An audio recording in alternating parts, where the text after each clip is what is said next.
the #1 source for the sports gamer.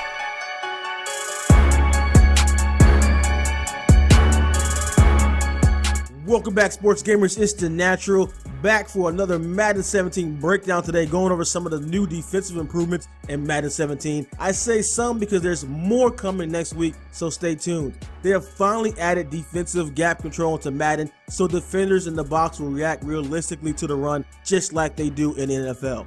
One of the most important things that the defense can have is alignment, proper alignment. If you're not aligned correctly, you're just asking to be gassed by the offense on a running or passing play. In past years, top players would base align at the start of many plays, but in Madden 17, I would not recommend that, as it will put you at a disadvantage, as your gap responsibilities will not be correct. This brings us to the auto flip feature. The AI will auto flip your defense, so it will always properly align to the strength of the offensive formation. If you understand strength of formations and football concepts, you will probably want to turn this feature off and flip your plays yourself.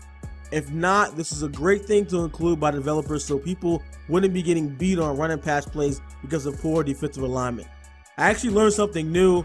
Well, I actually learned a few things new about the college NFL level concepts from Madden 17. Shout out to my man A-Dub, EA, the football genius behind Madden 17's concepts. We always align to the strength of the defense on the tight end side, or if there wasn't a tight end, it would be the side that had the most wide receivers. But there actually is a run strength, a pass strength, and in sub. When aligned in sub, the defensive front will align to the run strength, while the coverage will align to the pass strength. So this is a breakdown of the flip rules. The base defenses such as 3-4, 4-3, 4-6 will always align to the run strength, and sub coverage defenses like dime, nickel, quarter will align with the sub rules. The sub blitz defenses will align to the pass strength. So every defender has a dynamic gap responsibility that will include whether the play is going right or left. They added new play art for all these new features to show whether the defender is a force, fill, jet defender, or playing the cutback lanes. Now, all defenses won't play the same in the run game. Defenders in cover 2, cover 3, cover 4 all have different responsibilities. Like in cover 4, defenders in the box will show as run fit defenders, while in 2 deep, while the 2 deep safeties are run first, they'll play the run first and come up. And you can see that in the play art. In cover 2, the corners will be the force or cutback players. This new feature is great because coming out in quarters versus a running formation will get you gashed, as there isn't enough defenders in the box to fill all those gaps in those gap assignments. It's very important you understand the play art for these new assignments, so let's go over that pretty quickly. For the force player is essentially the outside contained defender to the play side. His job is to force the run back to the inside where his teammates are there to make a tackle. He tries to play his gap in a way that ensures he doesn't get beat to the outside and is denoted by an F icon above his head. So if you are frustrated by tosses in Madden 16, the force defender will be your savior, as he will prevent the offense from getting outside of him. The effectiveness of the force player is based on his play recognition, or PRC, so the higher PRC rating, the faster the force player will break into his force assignment, which is great.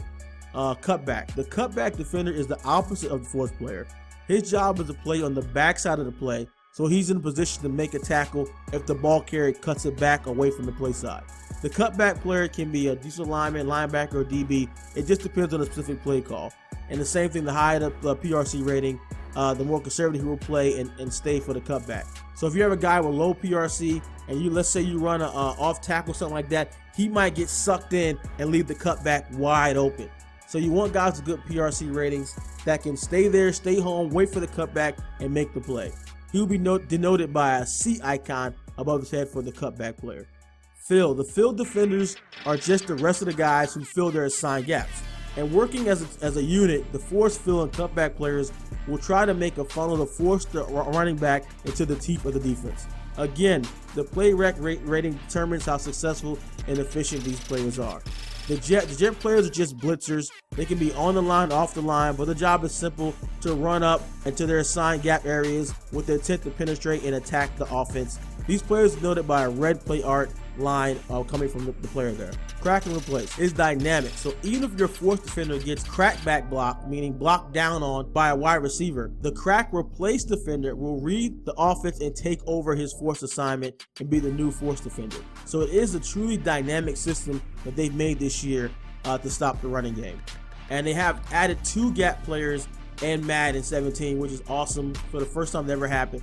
A two-gap player is responsible to cover both gaps to both sides of him. So he will play the block straight up and try to engage the defender down the middle so he can read the play and make a decision on which direction he's shed into either side of this gap. So if you have a top tier running stopping DT, you will really feel him being an impact in the running game, as he will be able to attack the A gaps on both sides of the center in a 3-4 alignment. So with all of these defensive improvements, you're probably thinking, man, the offense is in trouble. But the AI for the run blocking has been improved as well. So it looks so realistic when the offensive linemen double team, reach block, cut block, and find defenders on the next level. As I said in the last video, it is paramount you master the new ball carrier moves, as you must learn to read your blocks to have a successful running game in Madden 17. Just running toss or bouncing everything to the outside or inside zone, this isn't going to get the job done anymore. Now this is just in the running game. You haven't even seen the zones yet. Wait until they get to the zones, man. I'm telling you, can't talk about it. Madden 17, they're building the game's AI with real football mechanics and strategy. For the first time, understanding how gap play, defensive assignments, and zone concepts work will matter. If you enjoyed the video and want to see more of Madden 17, smash that like button and subscribe to SGO. This is The Natural. I'm out.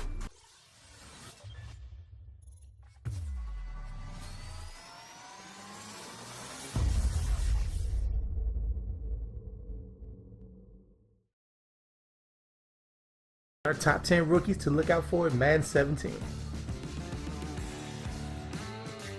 Our number 10 rookie to look out for is Keith Marshall. He will be the fastest rookie running back by a wide margin in Madden 17 after running a 4.31 40.